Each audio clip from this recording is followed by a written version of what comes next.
Okay, I'll explain. Yep. So the Koreans have like an extreme, I mean, not only the Koreans, but most of the pros, because the game is very established over there, have extreme high APM, which stands for actions per minute. Well, they click extremely fast and they do a lot of action at the same time, right? And they can do small time attacks on a lot of your bases at the same time as they're expanding their own base or whatever. So if you don't keep up, you lose stuff as well as they're building stuff. So you're literally losing on both ends at the same time. That's how I can do like 300, 400 APM. Like I could do like 170, 200 of real APM, not, yeah, whatever.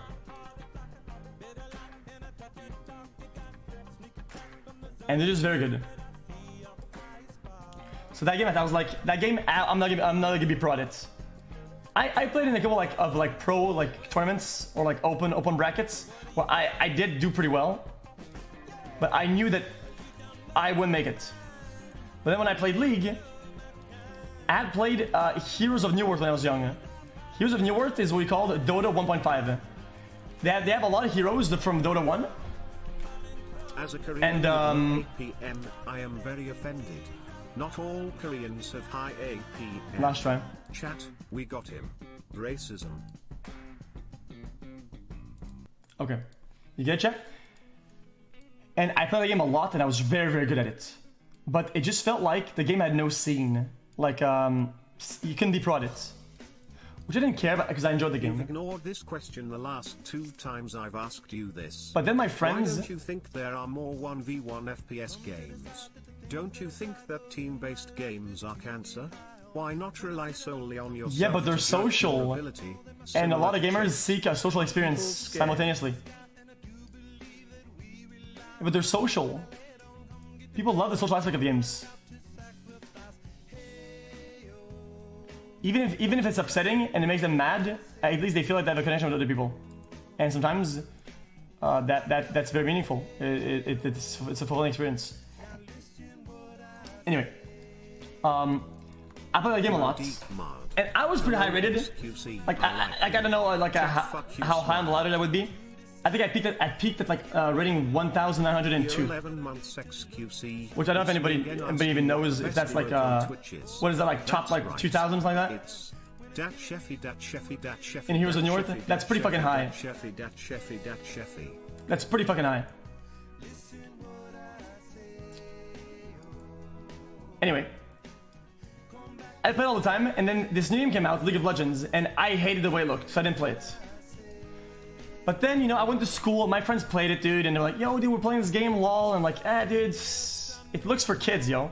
I never played it. But at some point, you should check out a game called it was snowing outside, and my bus crashed made it in a nostalgic style. Here is the trailer. Into a ditch. And the TV said that the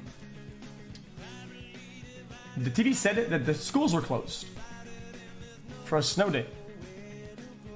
So I was like, okay, sure, dude, I'll stay home, I guess.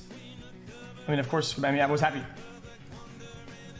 And then all my friends were all home, and they were all playing League. And I was like, you know, dude, whatever, dude, I'll give it a try. So I download the game, I log in, and these guys didn't know I was good at that one game that was similar. So I picked Nunu, and we do 3v3s, right? And I'm just like, dude, I'm like rolling, like really hard. Like guys, it's like level 1 games. Like people are all bad, but I was like super hardcore rolling. I was like, yo, dude, this is kind of fun. Like I hate the way it looks and whatever, but it's kind of fun. 2-month subs are gonna have a red sub badge next month. Pretty crazy xQcl. Are you? It's not working! It's not working! Guys, it's about 5 minutes left for the download. Anyway, let me finish my story. So then, as I was playing the game, and I dropped all my other games to play League, like full time, like I would run from school to play it. And I went from like silver to platinum in a couple months. And then eventually I got diamond. A big problem though was getting So my accounts that's banned. where you got your bus chair from. I would get my accounts banned a lot, so I would have to start over again. So I get a lot of accounts banned, account banned. Pepe laugh. And then when I finished high school, I was an AD main, which is a role in League, and I was Diamond 1. And at the time, Diamond 1, there was no Masters League. There's only Grandmaster. There was only Challenger. And the way that you, I know this sounds really dumb. Maybe some of you guys will remember this, but I'm probably 0% will remember this. But fuck, last try. xQc The way it worked is that you would get +3, +4 points at high Diamond 1. You wouldn't get +15, +20. You would get no points at all. Literally no points. And if by any means, the way you promoted, the way you would promote is that you had to get the 100 points. That's how you promote in that game. And at the end, you would get stuck at 99 points. And you had to win like 12 games in a fucking row. And if you did that, and the system thought that you were high enough, they would place you at 100 points and they would give you your promos. Right. And that I'm just trying to give you a picture of how hard it was to get to fucking Challenger. It was dog shit, but it was very, very hard. Anyway, I was kind of a kid, but I was like a Diamond 1 90 LP, which was for me like, dude, that's crazy. Like you know, dude, I wasn't that good, but I genuinely thought that I could make it, dude. Like if I tried hard and I put even more time than I'm already putting in, I could make it to pro. And it's not delusional. I don't think it's delusional of an idea, because there's a lot of roles. There's like there's 5 roles, and let's say there's like 10 pro teams. That's you know in terms of numbers, you're almost there, dude. So I thought I could make it. So I dumped a lot of time in it, and I started streaming it, and then streaming was really fun, and I enjoyed streaming League. But it took away from the experience of actually trying hard and playing. Because I was talking and interacting, and I enjoyed doing that. But it just seemed like that sort of dream of making it to pro was kind of like vanishing, which is what I wanted in the first place. But I still streamed the game like 8-10 hours a day every day. Even though I was making no money. I didn't give a fuck, because So then Overwatch came along, and even though I didn't have 0 viewers, I had like 150, 140, which was like a #1 spot for my language.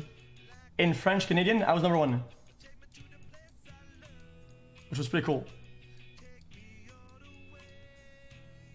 And Overwatch came along, and I really wanted to play it, and I enjoyed the game a lot. And whenever I swapped, I went from my normal like 130, 140 viewers, 150, sometimes peak to 200. I went to 13 peak. So I would get like an average of like 9, 10 viewers, and it would peak at like 13, 15. But I didn't care. I didn't care because it's what I wanted to do. So instead of making like $10 a week or something like that, I was making $0. But that's not the big difference, is it? I didn't really care, but it was fucking pog, because I felt like I was getting better at the game. So I continued onto that path, and then finally, after asking Twitch to be partnered for months and getting denied every time. My biggest competitor in French League of Legends had a partner badge that he like snuck in. I don't know how he did it, but he did it. And he would do things with like sub games, like sub raffles, and we do a lot of things with subs that I wish I could do, but I couldn't because I didn't have a sub button, and I felt cheated. I was like, dude, like I'm locked out of so many good things, man, because it's just unfair, yo. And it was just kind of trash. But I didn't care. I still did, I think, better content than he did. Anyway. After a while, we got like sponsored in Overwatch. We've gone to a pro team, and in the contract, they gave us a free Twitch sub button. I didn't have to apply. I didn't have to do anything. I would just get it. But at the time, in my heart, I had already earned it. It didn't matter to me because the person at my size that asked for sub button got it, and I didn't. Yo, fuck you, dude. This is just trash, dude. Fucking sniper, dude.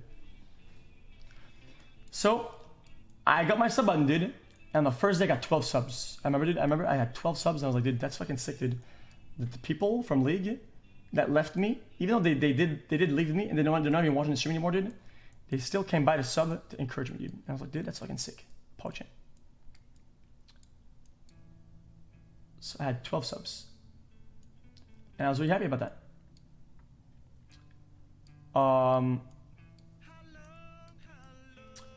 So I continued on, and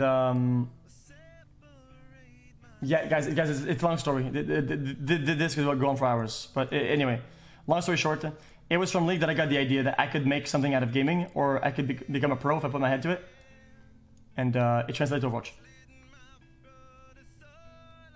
Keep going, guys. This could take hours. I think it's kind of a weird mood to do this story like that.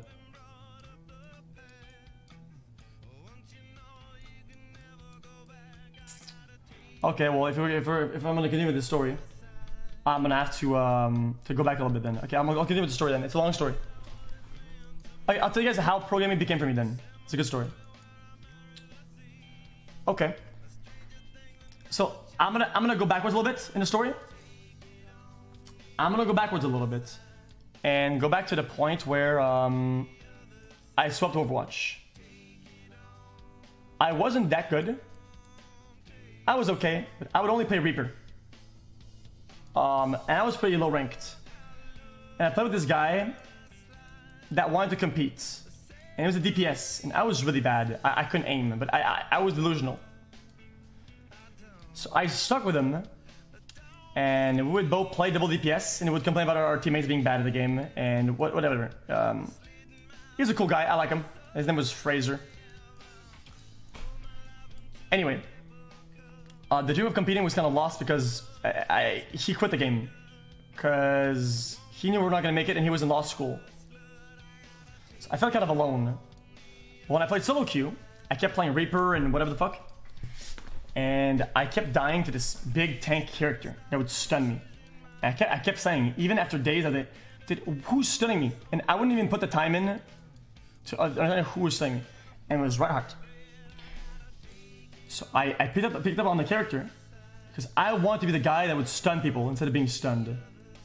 So I picked Reinhardt, and my rating started going up like crazy. I'm like, dude, it's not even hard. Like, I don't get it. How are people not like max rank with this shit? It's just broken. Like I could literally carry a game on my like I wasn't even that good at the game. I didn't have that much knowledge, and I could literally 1v6 the games. Like with my own actions, I could literally carry the entire game. And then my rating was going up. It kept going up. And I think playing tank in League of Legends is gonna help me understand like the complexities of tanking. So then I was fucking rolling. And I was really happy about that. Up to the point where, okay, I wasn't getting banned in Overwatch, but I was getting chat muted. Where I couldn't use my mic in games. When I would click a button, it would do click, the sound, but my icon wouldn't appear above. Like I wouldn't be talking in game. So, I was chat muted over and over. Like I was chat muted for like a day, then 2 days, then a week, then a month. And I played a game with some guy called The Hun. And they kept talking to me. And I was rolling. And they're like, yo, Pog, man, yo, dude, go there. Are you there, man? And I wouldn't respond. Because I couldn't. I couldn't even type. So at the end of the game, it was Gibraltar. I remember it wasn't Gibraltar, I'm lying. It was Numbani. I remember. I even had a clip of where I popped off really hard. And he's like, yo, dude, we're making a team, dude. Yeah, like, you want to be part of it or something like that. And he adds me and he's like, dude, why weren't you talking? Like, you did it. I was yelling and calling, dude, but I'm chat muted. And I was like, oh god, dude, okay, dude, you're so dumb. So I told them I was chat muted, but they didn't care because I was good. And then we made this team with this guy. I think it was called AGM and some other guy. I think he plays Valorant now. I think last time I played with him in rank, he ignored me, but whatever. No hard feelings. So we made a small team for a tournament that was coming up, but it was a qualifier. You're done. I'm done. One more. Anyway. You guys, I don't know what to play in the background when I'm telling a story. I don't know what to play in the background. But I'll just continue with this.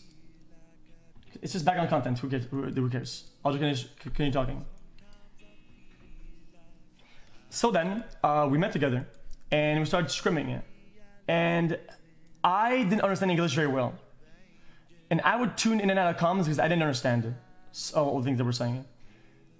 And even though I was doing very well on my own, like doing like solo plays, which is Overwatch is most guys. There's a lot of solo queue plays you could do. I was mostly a solo player, but I was trying to become a team player.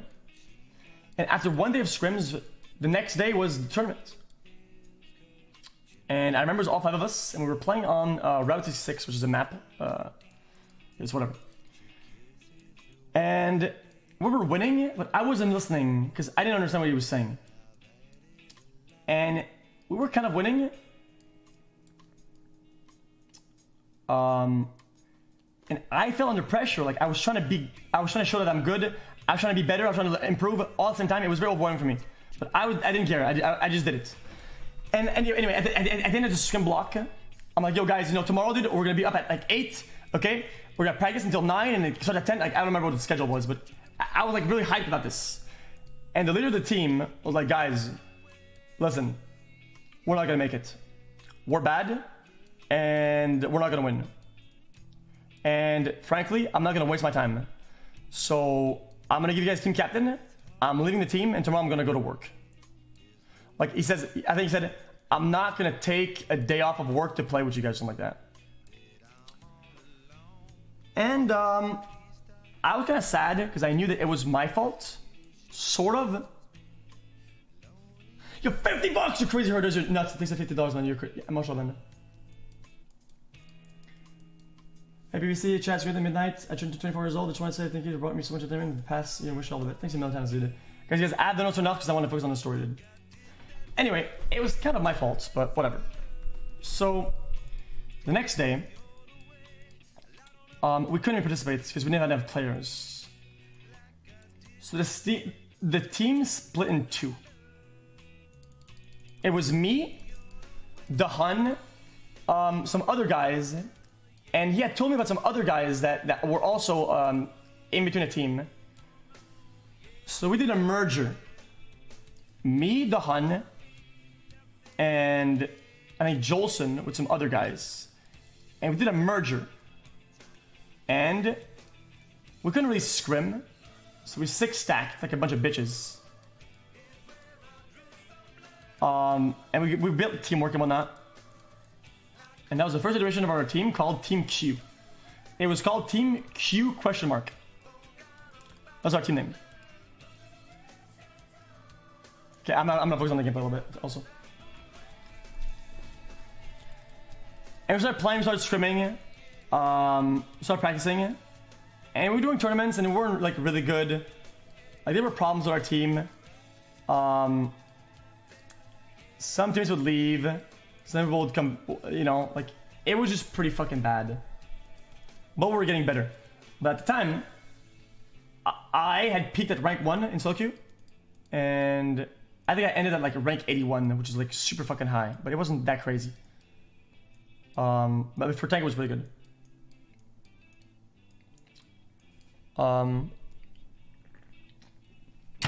So then, we would compete, and I remember the first really big moment for me was when we played for the tournament that was called the MSI London Qualifier. And the MSI Qualifier was a tournament to play in, and if you qualified, we would go to London. And at the time, maybe you guys know what Red Sea, Red Sea, whatever. They were playing for a team, Rise Nation. And in my heart, I thought we were better than them. Right? I knew we were better. Or at least, I knew that I was better than their main tank. And we would make it. So we played. And at the time, we didn't have any salary. So we made zero money. Literally, even my stream wasn't making money. So we were just... It was just literally just pure broke mode. But I needed this. Like, we needed to get there. To make a name for ourselves as the only unsponsored team that would make it across the ocean, dude, to go to Europe to compete without salary. I thought it would be a big turning point in our careers. So we played a tournament and we're doing well in the brackets. And then I think in semifinals we met against Team Liquid. And Team Liquid had a lot of extremely good players. They had AZK, they had The Hang, they had Rafa. Send some love to Rafa if you ever seen him, dude. Yeah, something terrible happened to him recently. Much love to Rafa, dude. Anyway, they were all Quake pros and CS pros. They're sick.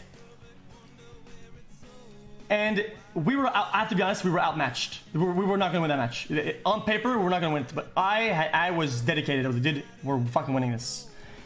And we were playing the map, Hollywood, I remember. And I think they hadn't pushed the whole map. And all we had to do was push second point. And we made it to fucking LAN. I think. I could be wrong about this. All we had to do is push towards the middle second point. And then we start pushing the payload, dude. Second point rolls around. It's like last fight, overtime. And like my heart's like in a racing, dude. And I start thinking about like Shatter. Like I start like thinking about all the things. And their tank drops, dude.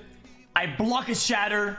I turn around. I help my teammates. I go out of whatever, dude. Like I survive it. And then Mei throws her ult in. And then I'm like, fuck, dude. Like, can I even do anything here, dude? And the reality is, I can't. There's no way. Like, there's a way that physically that I can do anything to win the game. It's impossible. Like, it has to be my teammates. But it didn't matter. Like, it was GG. Anyway, I get full frozen. Dude, team wipe. And then I just fuck it, dude. It was really crushing, dude. Like, we lose, and it just felt so bad because, like, dude, we were right there, you know? Like, we were right there. Like, that was it. I'm not blaming. I'm just saying, like, that as a tank, I was frozen. I couldn't do anything. And I remember, dude, like, it's very unhealthy, but I kept watching the VOD and be like, what if I played perfectly? What if I went there instead? What if I did this? And if I did this even than that, like, almost like chess. Like, over-analyzing every possible move, and I was getting really sad. It's like, dude, fuck, man. Like, it's really odd feeling you have that you think that somewhere, somehow, if you moved and clicked differently, you would have won. But you don't know how, but you feel powerful but powerless at the same time. And it's really saddening. It doesn't matter if you're right or wrong, you can't fix it. So we don't make it to LAN. We don't go to LAN. And at the time, like, I even told my mom, like, I was like, yo, mom, like, I know you don't believe in this gaming thing, but if I win this, I go to London. And she said, like, oh yeah, cool, that's so fun. But and you could tell that in her tone, like, she didn't really believe. But can you really blame her? I didn't really give her anything to believe on. So I was like, you know, dude, I don't blame her for not. Fuck you. I don't blame her for not believing because I won't believe either. But I'm gonna prove her wrong, dude. And then what's up, man? The tunnel was a dumpster fire of a LAN? Yeah, I know. The hunt, I know. It was a dumpster fire. I'm not there in the story yet, but okay, anyway. So we don't make it to LAN. Whatever. Sucks balls. It just sucked. Because I felt like we could have made it. But our competitors over at Rise Nation, I thought we were better, and they made it. They made it to LAN, and that fucking crushed me. I wasn't jealous or envious. I just felt like this couldn't have been us. You know, like, this could have been us, but, you know, we're dog shit. That's kind of how I felt. But all in all, what happened with the LAN is that it ended up being a complete fucking dumpster fire. Like, the computers over there were overheating. Like, the internet was lagging. They didn't even play the matches. Like, I think even the stream they played on crashed in the middle of it. I don't remember, dude. Like, it was just nothing. They all showed up to Europe, and it was a piece of shit. It ended up being like one of the biggest disasters ever.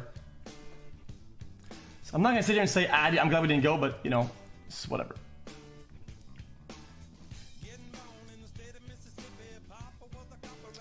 Anyway, we kept competing, and we would beat like good teams. And my stream started taking up a little bit more. Like, I was getting like more viewers and more traction and whatnot. So we had more leverage as a team. And then we got approached by Team Denial, which would offer us a sponsorship. They would give us a salary, which was $800 a month. With a trial period of, how much was it done? Was it 6 weeks? 3 months? I think it was 3 months. I don't remember. So at the time, I was kicked out of the house, but I had an apartment now with my ex, whatever. And the apartment was $800 a month. And I couldn't really pull my end of the deal, but I was finding ways to make money to where I could pay rents. Barely.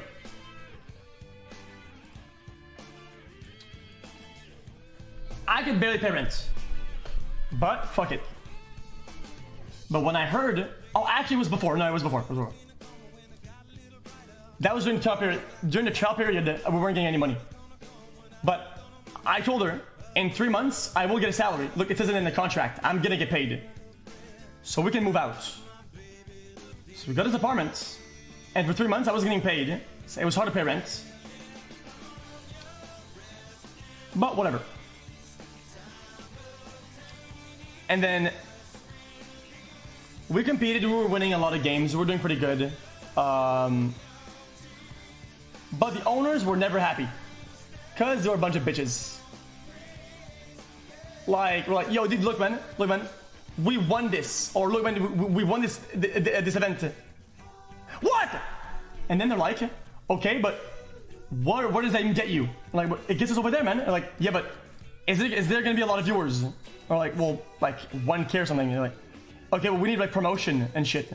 Like they wanted us to make it to the big leagues or whatever, which was impossible because most of those were closed circuits. Like you had to get invited to get the big tournaments. You couldn't just sneak in. So they were never fucking happy. But at the end of the trial period, at the end of the trial, they agreed to give us our salary and for us to get paid. And they would never fucking pay us. The money would never materialize. The checks would never go in. Would always ask, and it was terrible, yo. Like, we couldn't afford to fucking live, man. Like, people had to take more hours at work. We had a teammate called ZZA. He couldn't quit work, and I kept telling you that. I'm like, dude, I don't want to pressure you to quit work, but you kind of have to quit work. Like, guys, I don't want to pressure him, but you need to understand that at the time we were gonna make it. We were good enough. We were gonna make it. With a little bit more effort, we were gonna make it to the big leagues. I'm like, dude, like, I'm not gonna pressure you, but if you quit work, I think we're gonna make it. And he never ended up quitting work.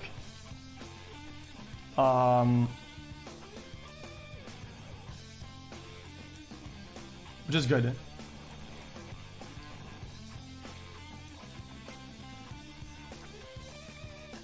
What happens next? We're playing in like the lower tournaments, and we would beat teams that would get like 2K salary, 3K, 4K. Like they were making a lot of fucking money at the time. And I wasn't jealous. But I was like, dude, bitch, we should be paid like. Okay, this song is gonna kill me.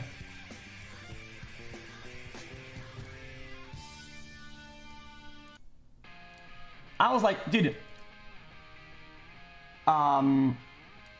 we should be getting $800 a month, but we're not getting it. We're getting 0. And we're winning against teams that are getting $3,000 a month, $4,000 a month, each person. And it seems like there was no like light at the end of the tunnel. But I kept streaming and it was making a little bit more money, so I could afford rent and whatnot, which was pretty good. And after a while,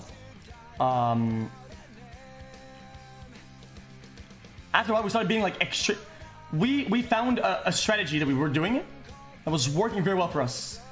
And then we started beating the big fucking teams, the big events, the big leagues. Now we're actually winning against the top teams, right? And we're fucking rolling. So it was really like a powerful like moment for us, like to be so like underdog and win such like huge events. And we told the owners, "Yo, bitches, listen, we are fucking done. Like you're paying us or GG." And well, they didn't pay us. They give us like a trash amount, and I was like, okay, well, we're done with this.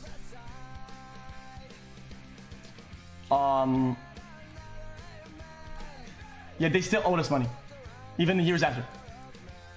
Anyway, I'm not gonna talk about that. It's a long story. At one point, we kept beating a team called Immortals back to back. Every tournament, we beat them. We kept beating them, and these guys were making $4,000 a month. That was their salary, and it felt like so dirty that we were literally breathing through them, and we weren't getting any money, dude. Oh, I'm gonna die here, right? Anyway, we beat them in a big tournament. And their owner sent me a DM. And he was like, yo, let's have a meeting. So I go to the meeting. And at the time, I was very like, how would you call that? I was very irresponsible as a person. I was super irresponsible. And I was like, dude, my ego is so big, I'm gonna go to that meeting, and my answer's already, if he asks me to be on the team, I'm gonna say no. And then the owner rolls up, we're talking on Skype, and he says, okay, dude, he offers me a spot on the team. He offers me $4,000 a month, plus he says that they're already working with the details and they're gonna have an Overwatch League spot. So I won't even have to try for Overwatch League, I'm just gonna be in already. But at the time, my stream was making like $2,000 a month. So I would get like more viewers probably because of the team and probably more money and whatever. But I realized that, fuck me, I wanted to win. And their team wasn't a winning team. And yeah, I'd get money, but I want to seem like I'm overly noble and like over like a good person, but I realized that I get $4,000 a month, but what do my teammates get? What if I leave the team and the team disbands and they don't get a new tank, they don't get a new player? What happens with all my teammates? Like I get 4K and what about them? Well, they get nothing.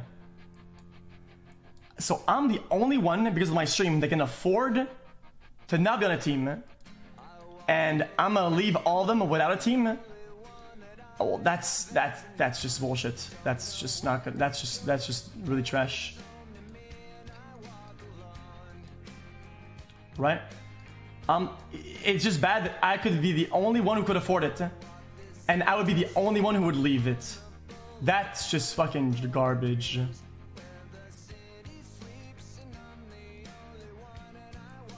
So I took the biggest risk ever, and I'm really proud.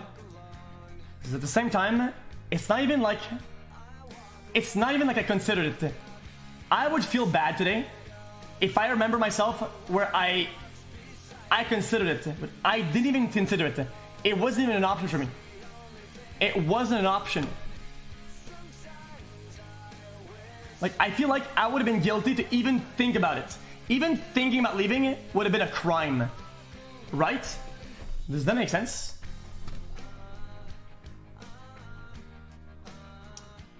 That's how it felt to me anyway. So I didn't leave. And I was really rude to him. I feel bad nowadays. I'm pretty sure the owner quit. He stopped managing the team, but I was really rude to him. Because I was kind of high ego, dude. I kept like laughing and shit. It was really odd. And then later on, we would win against them again in tournaments. And I would be like, yo, dude, what about that 4K? Wow, dude. Like, you know, guys, I was a kid, okay, dude. The guy offered me a helping hand, and I made fun of him for it, okay, dude. It was pretty bad, but, hey, you know, hey, it is what it is. Anyway, it was high ego, okay? What can I say?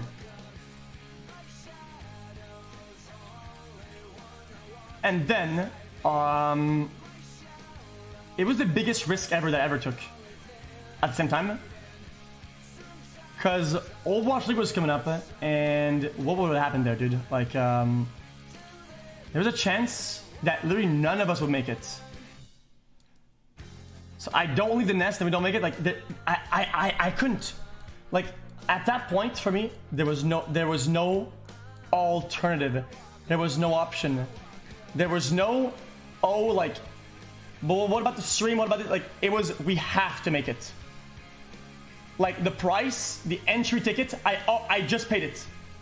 Like, for me, that missed opportunity was the entry ticket. Does that make sense? Like, I had already paid the price. So we fucking have to make it. And in a world where all the big teams were very complacent with their talent, they were like, yo, dude, we're so good. Like, these kids were easy to catch up to because they weren't putting in the time. Some of them had passion, yes. Not all of them, but a lot of them felt like they were getting paid. It's just a job. They're just chilling. But for us, it was like, it was passion and it was survival. Like, yo, there's no option here, dude. Like, there's no backup plan. We're too far this to back up. Like, it has to be it. And let's be honest. In the arena, dude, they're not gonna win against people that have literally nothing to lose. Like, we're just gonna roll them.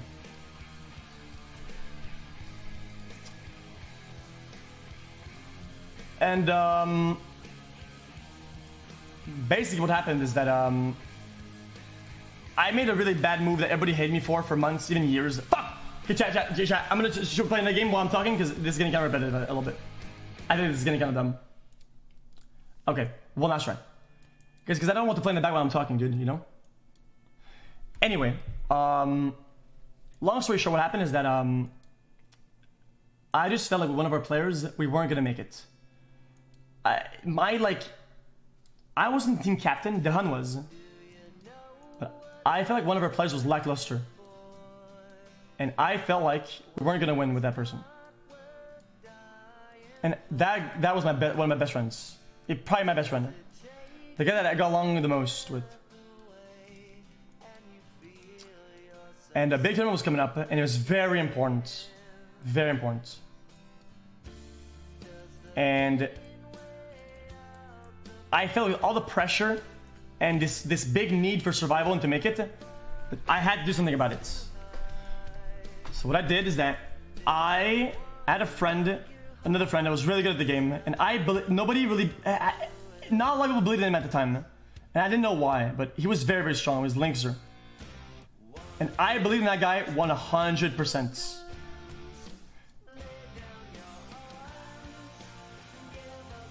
Oh, was it Silk Thread? Yeah, I mean, okay, yeah. I think first was Silk Thread. Yeah, the first one was Silk Thread. Yeah, we had two replacements, but the first one was Silk Thread. And then I was like, dude, I'm making the move. So I told the Hun and some people in like our staff or whatever, I don't listen. I have an idea because we're not gonna like this. This is my idea. we're gonna put the main player on the sidelines. We're not gonna kick him. We're gonna put him on the sidelines for this one tournament, just to see if it's gonna do well. I think that there's a flaw in his play, and I want to see it through. It came from a noble... Guys, it wasn't evil. It came from a good place. So, even though I wasn't captain, I kind of benched him, and then we got a replacement. We got Silkwood instead. And Silkwood was full of energy. He was a little bit shy at times, but I was always like buffing him, like, yo, dude, we're doing this. Hell yeah, dude, we're doing it. Yeah, we got this, man. Come on, go, go, go. And he had a lot of energy. And we did really fucking well that tournament. We popped off really fucking hard. And he was rolling. And then there's a lot of drama, because that player of our team felt cheated, which was normal, overreaction. We got third place, which was $1,100, I think. And we rolled. I was like, dude, fuck, that's... Dude, like, I just felt so, like, empowered. Like, maybe I shouldn't have, but to do such a risky move, like, on my own, to go on a limb and go on, like, a feeling thing, and to be rewarded with a win is crazy, especially in a time where we're starting to decline a little bit. Guys, the chronology is a little bit weird in my stories. Some of it is a little bit off chronology, but whatever. And then the forums were like, they were mad at me for kicking the other teammate out or putting him on the bench for one game. So they would throw away insults at us, like we got carried by that one guy, or we don't deserve to be in our spots, or we're not gonna make it, or people were doing a lot of... People were being very rude, not because of objectively our team, but objectively because they were mad at what I did. So now the war was against us. And that was very high. Yo, Zeno, actual pog, man. This is a host, man. Zeno, much love, dude. It just felt like now that the world was against us. That was pretty hard at first. But, oh yeah, before that chat, another mini story. I had done this with another player. Okay, I'm done. I'll do another round now. There's another player on our team that was garbage. Okay, he wasn't garbage. He was just not good. He wasn't motivated. He had no energy. I'm not gonna say what it is. I'll say, guys, he's a good player. He's a good guy. I like him. His name was Endless. And I started recruiting for a new player. So I asked people to send me reviews of their gameplay to hire somebody new. And then I went through VODs and people's rankings or whatever. And then a more silent player that you wouldn't really hear that much was Dante. But he sent me his VOD, and it was like 3 a.m. at night. It was like 3 a.m. I'm going through VODs, and I look at this guy's VOD, and he's pretty good. But then I realized that like he's in scrims, and he's like not even talking, which is like a big no-no. And he's listening to music. I'm like, yo, who the fuck listens to music in scrims? Like, dude, you're not even allowed to. Like, what the fuck is wrong with you? And whenever he talked, he was like, I'm like, dude, this guy's smoking weed. Like, I don't understand. Like, this guy's high. But he was good.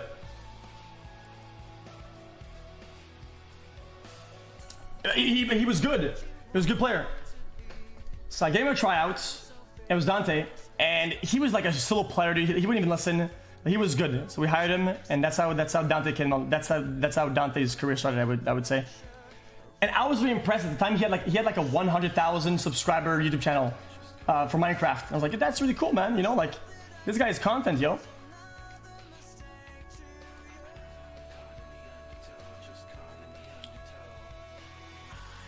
Anyway, so that's how Dante came along with us. And it was really good, so we're really happy with that. Sleeper, yeah, it's always Sleeper, dude. Yeah, it is. Anyway, okay. Back to what I was saying earlier.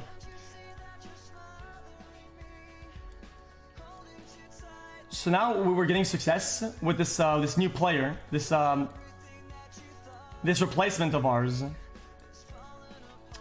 And that person was going to go to med school. And he didn't want to compete. And I kept trying to tell him, I'm like, dude, like, you got what it takes, man. Like, we're going to make it. But he never wanted to play. Like, Silk Thread never wanted to play with to play. He just didn't want to. Which was kind of saddening. Because we had chemistry with that guy, dude. But can you really blame him, dude? We were like just a bunch of bums. And our salary was just, guys, we weren't getting paid. So we couldn't even tell him that we were gonna make money. You know? But what we offered him though was, you know, like a dream to make it. But I don't blame him for not taking it. He didn't take it.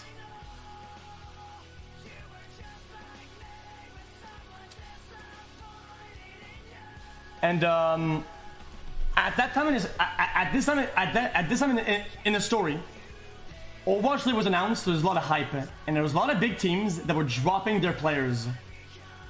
Big teams that with big salaries were dropping their teams entirely, and they were putting everybody on the street because Overwatch League was going to be expensive, and they couldn't buy in.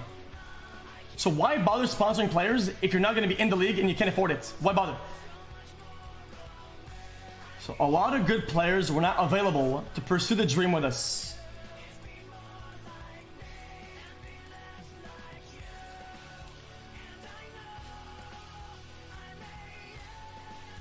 And then we had to make another tough call.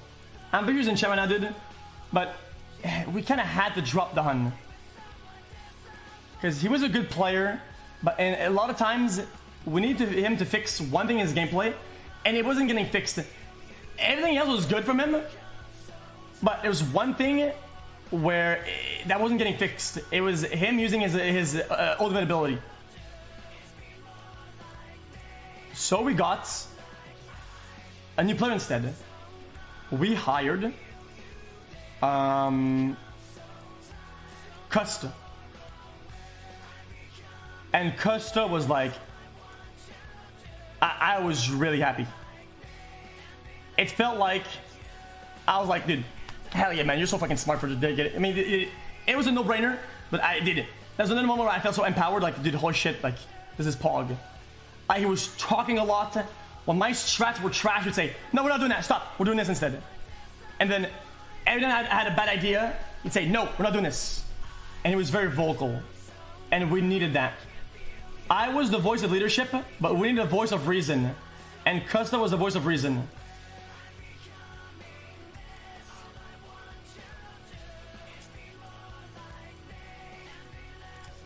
And I can't. This is such bad gameplay. Okay, well last turn. Anyway, then it was the one of the last tournaments to ever happen. Then it was Contenders Season 0 or whatever, and that was the last time we could ever showcase our skill before Overwatch League came along. This song is in repeat. Yeah, I fixed it. There you go, I fixed it. I will play. Do we go to this?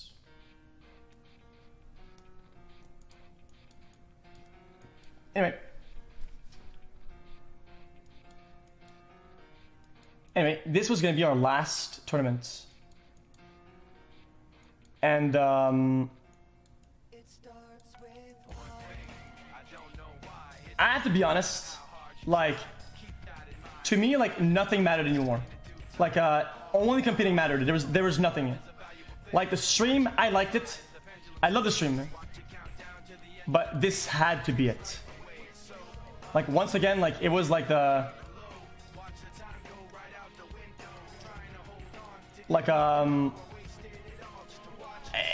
it was my job to make sure that we did everything. We maximized every possible thing to do well in that tournament. And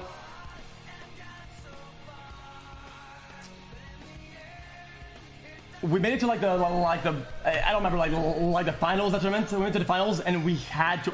There was one other unsponsored team that was there, and they were also in like the finals, whatever. or like close. I don't remember. And we had to beat them. It was them or us. There was no other option. It had to be us because we were the 2 unsponsored teams, right? And we have to make it. Anyway,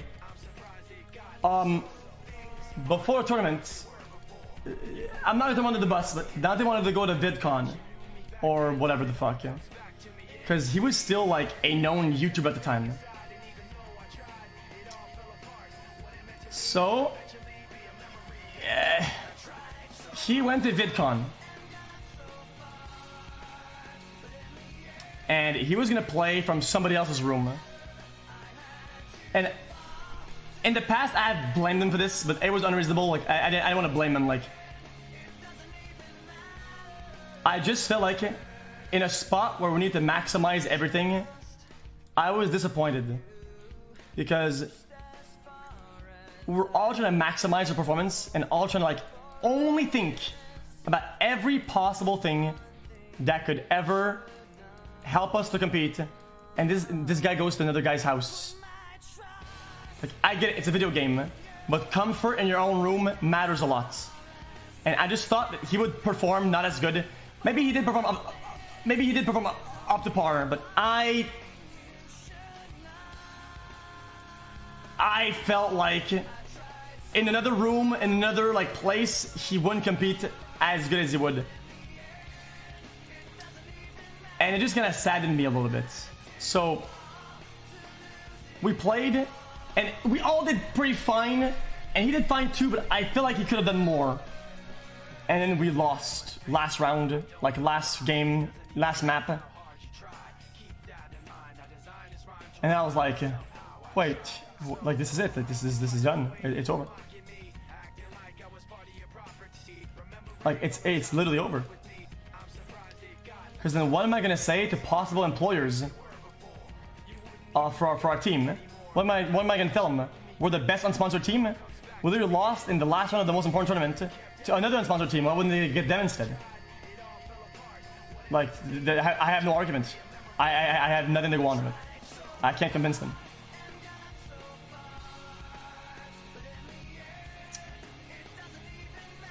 So I was on Discord and it was kind of like a goodbye. Like for me, I got lucky. I caught a break because I had World Cup coming up and I had qualified for World Cup.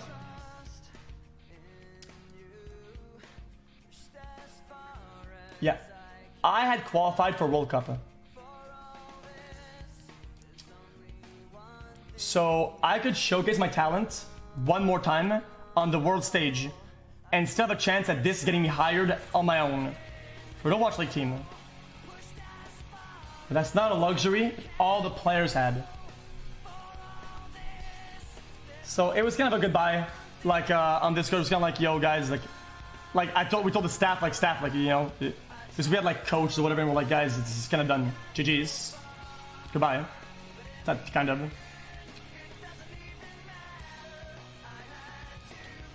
And yeah, it was just really sad, dude. Cause for some reason, like I always like push my players really hard in our team. Like sometimes they didn't want to stream, and I'm like, yo, dude, because if you had a bigger stream, and if people were interested in you, dude, like you could use that as like leverage to get into tournaments. Because tournaments were, I told you earlier, right? They were sometimes they were invite only. You had to get invited. So I was like, yo, guys, look, guys, we have this many viewers, and we have our streams, dude. And I always motivate my players to stream and to fucking, you know, I always like push them a little bit, dude. I guess I don't want to make myself look like so noble, but in my head, anyway, I always like try to push them really hard to stream. Yeah, the stream is songs repeating. I don't know why. It's really annoying. It's always on loop, dude. Okay, chat. I'm almost done with this. Okay, chat. Almost there. There's a little bit more to go.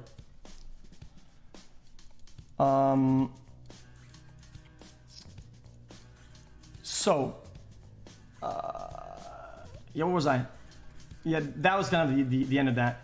And the other players didn't have like a stream to fall back onto, and didn't have like other things. They had like jobs or whatever. Like I don't know. It was really bad. But all in all, One of my favorite experience ever was World Cup, because it was really refreshing. That kind of really like it really like pushed my fire to compete a lot, because World Cup was like one of the best, most amazing experience ever. With Team Canada. Anyway, so I just kept streaming, doing a little bit of variety here and there, like doing small stuff. And I had to go to Poland. And at the time I had a crazy amount of anxiety.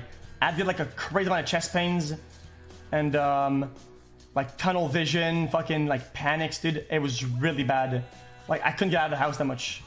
That's why I play games so often. And I had to take the plane for 8 hours overseas in a place where I could not get help, you know, like in the plane, and that scared the fuck out of me. So I was like, what if I have like panic like on board or something? Or what if I feel bad on board? What if something happens? Like I'm alone. And it was very overwhelming. So all the times I was getting recruited and I was like doing all this stuff, like I felt like it seems really bad and evil almost, but I was like, okay, I'm just gonna compete up until I have to go to the plane, and I'm just not gonna go on it. Like this thought gave me a lot of comfort. So I was like, yo, dude, it's always an option. Like just having that thought kind of gave me comfort. Like I'm just not gonna go on the plane at the last minute. And having that backup plan kind of made it easier for me to see it. Anyway, the day rolls around, and I'm like packing my shit, and I'm like, okay, I'm gonna go to the airport, I'm gonna go to the gate, and then I'm gonna go home. Like I'm just gonna go to the plane and just turn around. That was my plan, because that gave me comfort, dude. I know it's dumb, but guys, I'm giving you guys my train of thought. Guys, I was like, dude, you know, like, I'm just not gonna go. So now I went, and I remember sitting there, dude, and I had so much anxiety. My chest was fucking hurting and shit. And I was like, you know, dude, let's just I'm just gonna blindly get onto the plane and strap in and see how it feels. And if not, I can just go back and get out.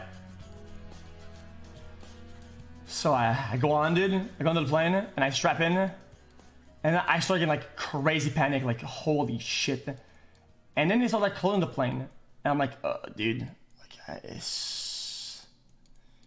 guess I'm stuck, dude.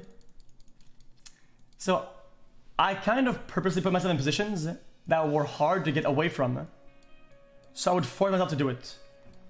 I was like, dude, there's a story of a guy called, I think, Kib, and he was gonna make it as a pro player, and he did make it because he did that.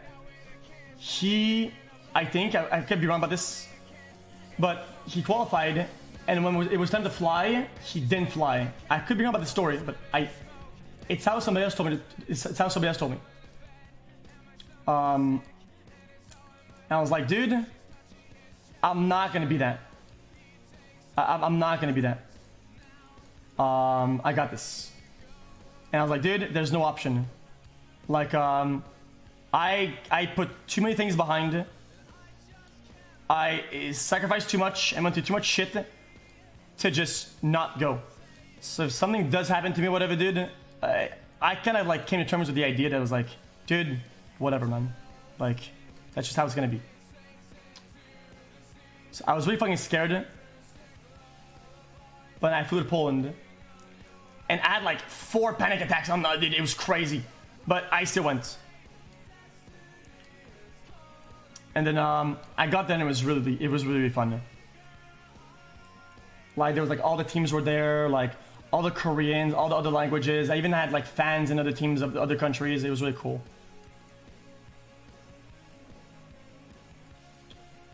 And It was just really fun. Like it just felt like for once I was exactly in the position or in the spot physically where I should be, and there's nowhere in the world where I'm meant to be. Like this, I am right where my feet should be at, doing the exact thing that I always wanted to do, that I should be doing. Like that's like a crazy feeling that you know for a fact that you could be anywhere in the world doing anything. There's nothing that is even close to what you're doing right now. And that was like and I always chase that feeling. Right? That was fucking crazy. And I remember, dude, all we had to do is beat Russia. I mean, we had to beat all the other teams, and then beat Russia, and then beat the Netherlands. And I was so stressed out. Like, once again, if we didn't qualify, we didn't make it to LAN. We didn't make it to LAN. Is there a clip here?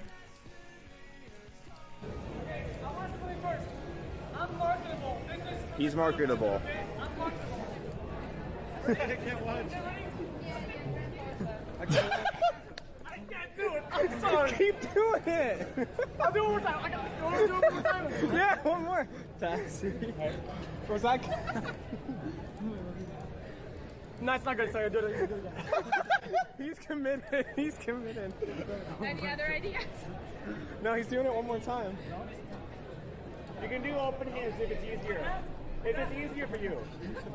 Is that good? Yeah. Is that more comfortable? The fists look like it hurt. I can't believe this. Go now. Go now. There's a bunch of people in the back that look at me like I was crazy. It's fine. It's not even fine now. I did for 20 minutes. I'm a gamer, dude. Do the Winston dance. Okay. Jeez, dude, that's crazy. Yeah, I was out of breath, yo. Anyway, long story short, dude, is like it's a really, really tight series, right? And we had to win. And I remember, dude, I wasn't shaking. Like I was confident. But I remember, like, you know, in that game, you know how long it takes you to die, and how long it should take you to die if you're out in the open and you're getting shot at. And I remember I was under. It was first push. We were defending on Hollywood, and then I peeked the corner at bottom because I want to see what's going on outside, right?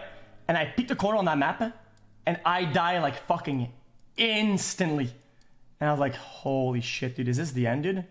Like, whoa! The outro song really did. What the fuck's going on?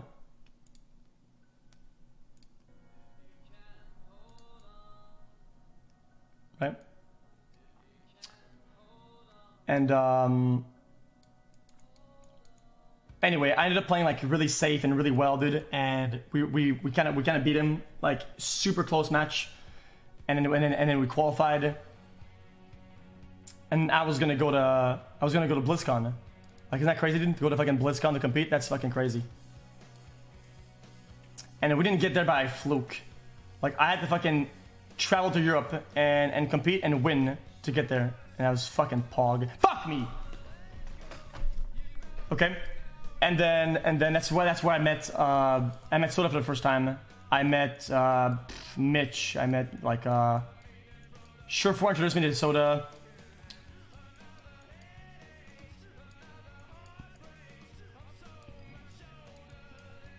I met a bunch of people, and it was really pog. And then there's like more viewers, more hype, more whatever. I think the story is behind a lot of the story that I said before, because that was first World Cup. Second was even crazier, I think.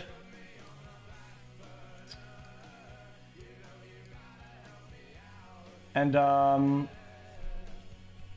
that was first World Cup. But yeah, I don't know, dude. It was really, I don't know. Like, it's cool to do things out of passion, but when it's mixed with like survival and passion, like when you need it, when you want it, but you need it, I feel like you go way above people that need it or people that want it. Like, you roll them. When you have that fire, dude, like, you just win. And that's kind of how I felt. I was like, dude, these guys can't compete, dude.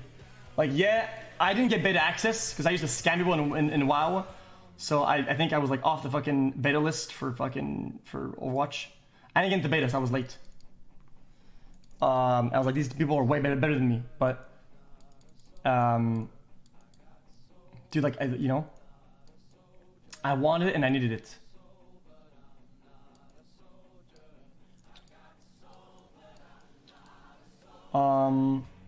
What else? Fuck, chat, there's another part of my story that I wanted to say. Yeah, second World Cup. Yeah, okay. And then after second World Cup, I popped off. Like, I think I did pretty well. We all did well. We got a second place. And just before that, I had tryouts for a team, for the Fuel. Yeah, there's so many stories, chat. I can't say them all. There's just too many of them. Like that story where like I was trying out for teams, and my parents pulled a plug on my computer, and then I failed the tryouts because I disconnected. And this is a bunch of shit that happened. Like to just put into context, like there was like I was like against the world or whatever, and it's really overwhelming. And my last chance was I just sent a DM to one of the owners of the Fuel, which was Kaika at the time. I was like, yo, dude, like, I know we have, because we had bad blood at the time, like, it was drawn between me and him. I was like, yo, dude, can you get a tryout, dude? Like, I need this. And I was like, sure, dude. And he gave it to me. And I did pretty well in the tryouts, except for my comms. I kept talking, and Mickey kept saying, I don't know what he's saying, I don't know what he's saying, I don't know what he's saying. And I would say, dude, and he would say, did. And I don't know if I did well or not. And I have to be honest, I'll tell you exactly how I feel. I had tried out all the teams. I had even relocated my stream or relocated my entire place so I could play better. Like, I had done everything I could to play better, and I did better. I did so well in tryouts. I did so well. And a lot of people remember. Maybe even Zachary remembers or something, or some other players. Like, in some of these tryouts, I fucking rolled. And I never got a callback from any of them. And I remember even a staff member, a fucking rando, like, nobody fucking knows. Like, some stupid fucker, dude, that's like, some, like, low-rated shitter, was hired to be, like, the GM of the team, and he was running the tryouts. And I remember, I was winning. I had won all of our maps. 4 maps out of 4, I had won. And I asked, am I getting picked? And he said no. I was like, why? I was like, I know it's very rude to ask why, because, you know, it's just kind of odd. But why am I not picked? Like, I did so well. And he's like, well, we didn't like this, that, and this. I'm like, yeah, but I won. And it was crazy to me. Because every block that I showed up to, I think I did 3 blocks of scrims. I kept winning. Because I was a player that would do the things that was needed to win. I didn't give a fuck about looking good, about getting good stats, about appearing like I was good. I did things to win, and I won. And I thought it was fucking trash that I would get denied for certain things that are craftable, that are improvable. Why would you let go of a winning player? Anyway, all the tryouts were shit, and all the people that were hired to hire people were shit, and I hated all of them. So finally, I made no Watch League, because that last tryouts was it. But I don't think I got hired for the stream size. I mean, the stream was pretty big at the time. I was hired to play, not to stream. And that was made very clear. That was made very clear from the beginning. And a lot of people try to discredit my career or whatever, dude, by saying that, oh, dude, it was for the stream, dude, it was for the stream. It was only the stream. And I never cared about this shit. Because when you know inside, like, why something is happening, who cares what they think? Because the only fulfillment that I get is the one that I give myself, not the ones that others give me, dude. I don't give a fuck about what they're saying. Like, I couldn't care.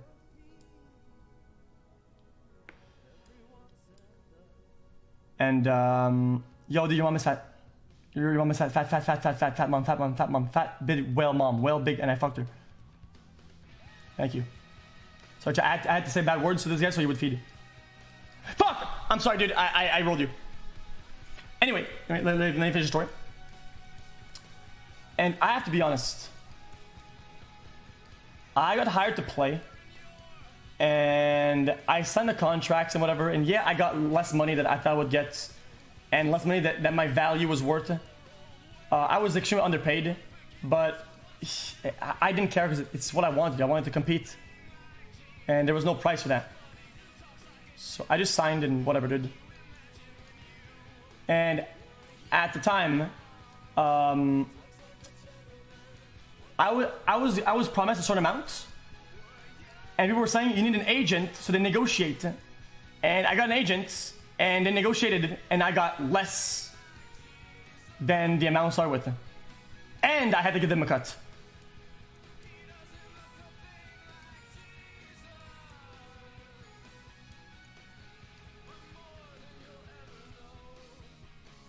So at that point, I was like, dude, what the fuck? But whatever, dude. Yeah, dude, I don't know. I didn't give a fuck. But anyway, I'll give my true feelings. Okay, my actual true feelings was that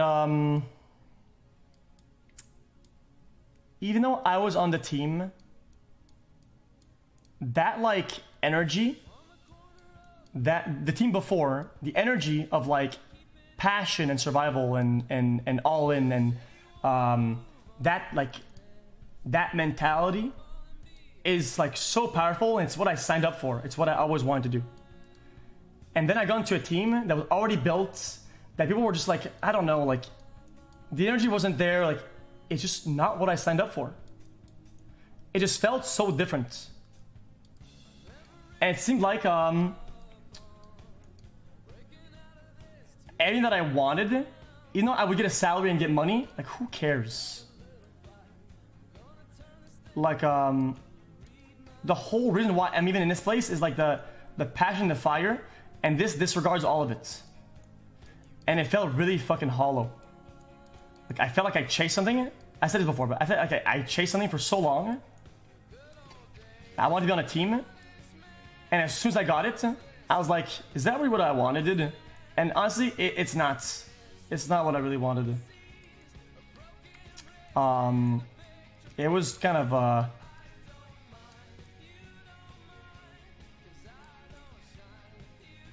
yeah, it's not what I signed up for. So everybody always asks like, oh dude, yeah, how do you feel, you know, being kicked out, whatever, dude? Honestly, I wouldn't have lasted very long, because you can only be starved. Like once I had that fire before, that passion, dude.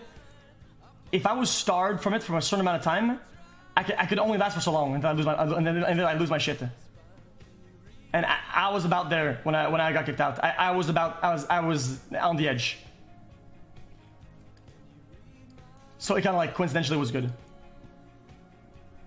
right? And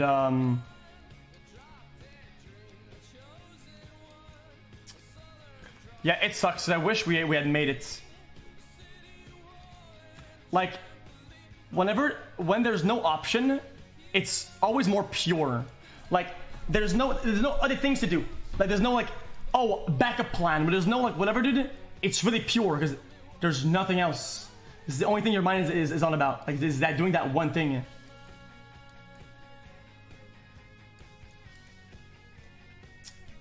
Yeah.